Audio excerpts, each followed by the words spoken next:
Once more, South Asia stands on the edge of catastrophe. Last night, India launched coordinated attacks, missile strikes, Operation Sindoor, targeting what it claims were terrorist infrastructure sites in Pakistan and Pakistan administered Kashmir, in retaliation for the April the 22nd terror attack that killed 26 civilians, mostly tourists. India insists its actions were precise, restrained, and non escalatory.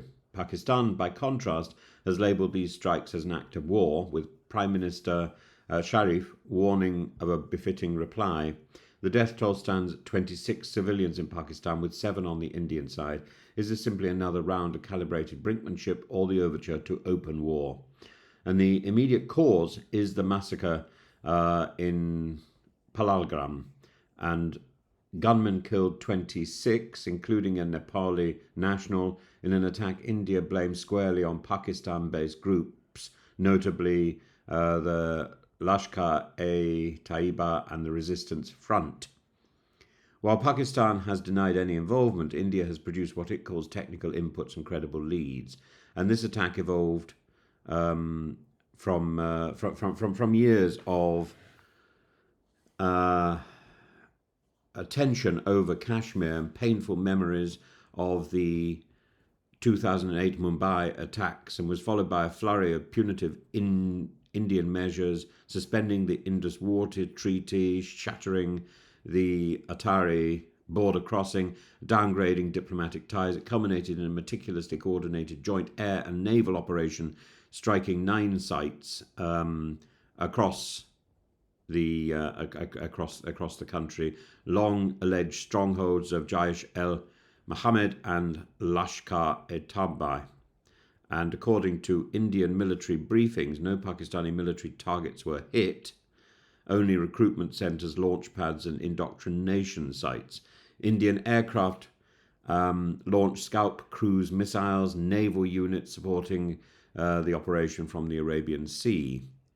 And Pakistan contests this narrative. Army spokesperson Lieutenant General Ahmed Sharif Chowdhury claims 26 civilian deaths, including children, in strikes that hit mosques, homes, and a dispensary. He names sites in locations that the Pakistan military had ironically offered to open to foreign journalists just days earlier to debunk Indian allegations. Pakistan has reportedly retaliated already with artillery fire along the line of control and claims that it has shot down 5 Indian jets.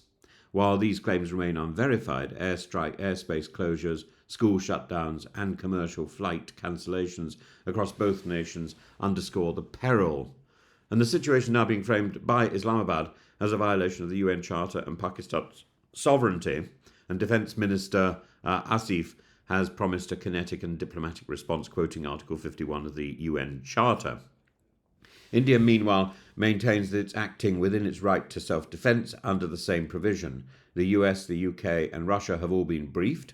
China has expressed regret and called for restraint. The UN Secretary-General has warned that the world cannot afford a military confrontation between India and Pakistan, and nuclear tension looms large. With India's use of long-range precision strikes and Pakistan's apparent resolve to retaliate at a time and place of its own choosing, one cannot ignore the echoes of February 2019, when both countries exchanged strikes along the Pulwama bombing, after the Pulwama bombing.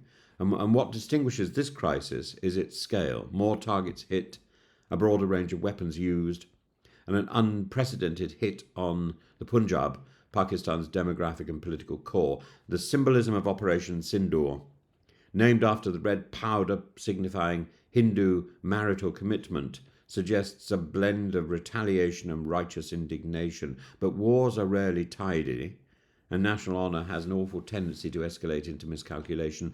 And as of now, the two nations have entered into yet another perilous cycle of provocation and pride, missile and mortar, martyrdom and mayhem. I hope cooler heads prevail.